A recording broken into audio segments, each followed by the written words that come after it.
Paola, you're an ambassador for your birth country, having represented Cyprus abroad on many occasions. At the turn of the century, you were one of the 23 priestesses and the only Cypriot woman selected to ignite the Olympic flame. Do you consider that critical moment as one of the most defining in your life? Going back to 2000-2001 was the year when I graduated from the drama school of the National Theatre of Greece. My dance teacher and choreographer of the ritual of the Olympics, Mrs. Maria Horse, she's no longer with us, God bless her. She came up to me and she said, I think now it's the time for you to become one of the priestesses. So we did ignite the flame at the sacred hill of Pnika, which is opposite Acropolis. So that was my first experience, rehearsing under the sun, 40 degrees, with a big smile, of course, and never moaning. But that's when I met all the girls and the team, and I felt so grateful. And it did not really hit me until 2004 that I was representing Cyprus. Because after that, we did the Winter Olympics for Salt Lake. So we went to ancient Olympia, to the monument of Pierre de Coubertin, where that is where the winter flame is ignited. The rehearsals, they start months ahead. For the Olympics of 2004, we started 6 months before. Mrs. Horse was always gathering us in a big circle, and she would talk to us, to calm us down, to tell us that everything will be okay, that you've made it, or you know, the rehearsals, they've gone great, and this is your moment, and you're representing Greece. But in 2004, she said something that it still brings tears to my eyes up to this day.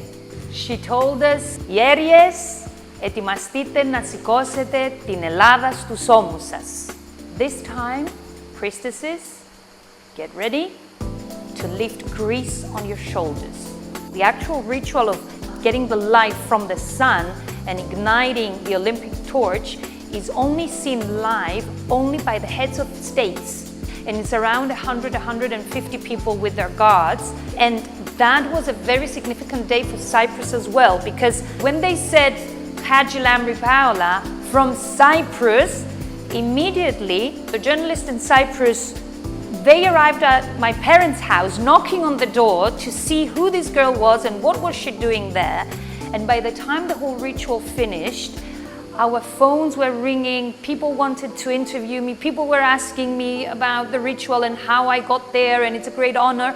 And that's when they named me the Daughter of Cyprus. In 2018, you stunned audiences with your portrayal as Melina Mercouri in the theatrical production Melina, the Last Greek Goddess. A New York reporter commented that your performance was intense and powerful, and you embodied what it meant to be a defiant, strong woman.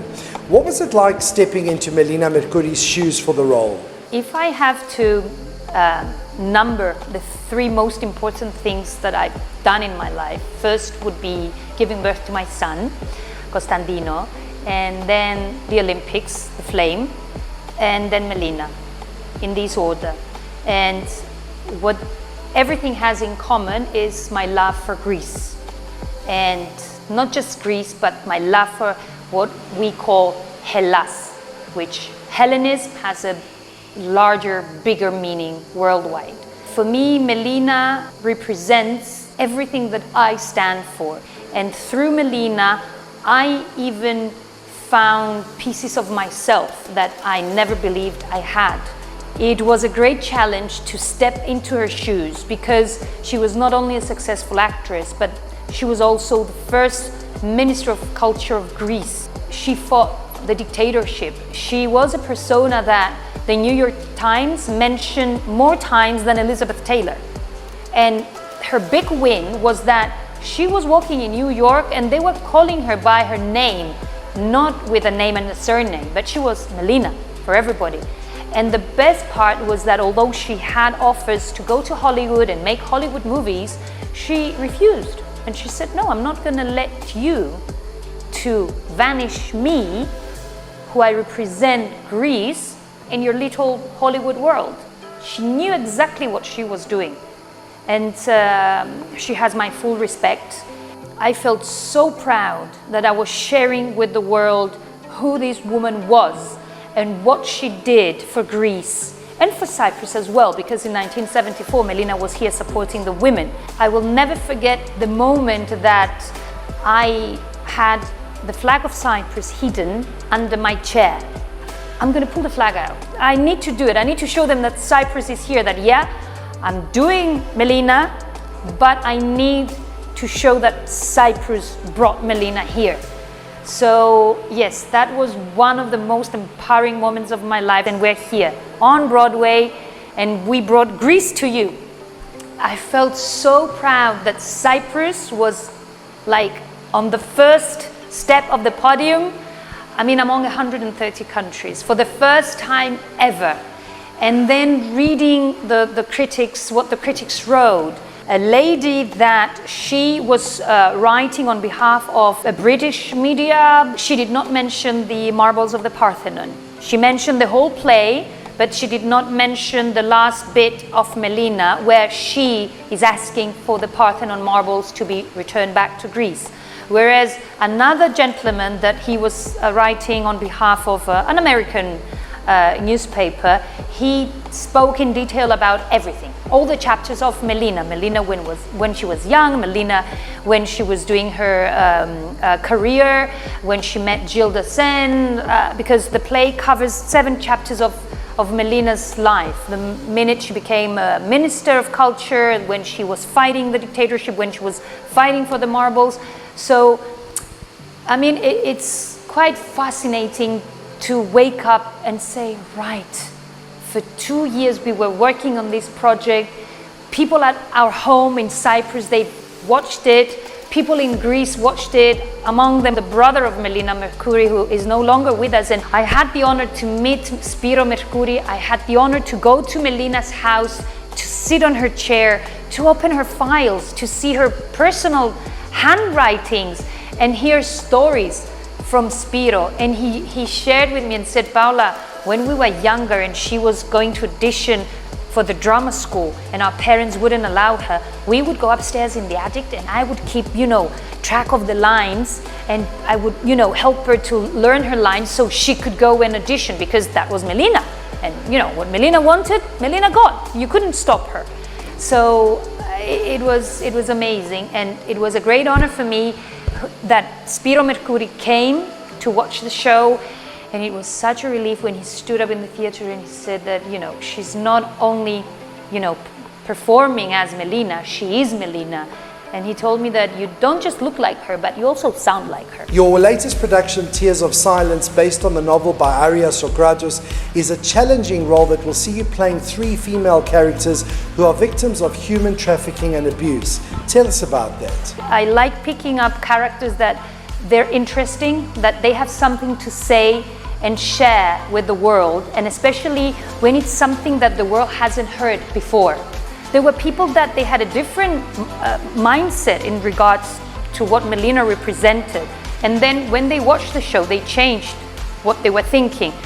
For Callas, after I made a lot of research, I found a lot of interesting information. I thought, she's not that person that everybody thinks she is. There's more to that. I found the story that I wanted to reveal to the world from her side. Tears of Silence is based on the novel written by Aria Socrates, another talented Cypriot lady, very good friend of mine who lives in Florida. Aria said that I have this book, it's called Tears of Silence. It's the stories of all these women that either they were trafficked or being abused. And how about doing a monologue and you performing these 3 women, that they're connected in a way which the audience will find in the end. How does Paola Hadjilambri balance 3 aspects of her life? Award-winning actor, director of business development at a prestigious law firm, and more importantly, a mother. Being a mother is the greatest challenge, full-time challenge, especially when you have a son who's 10 years old, God bless him, Konstantinos, and he's always on the run.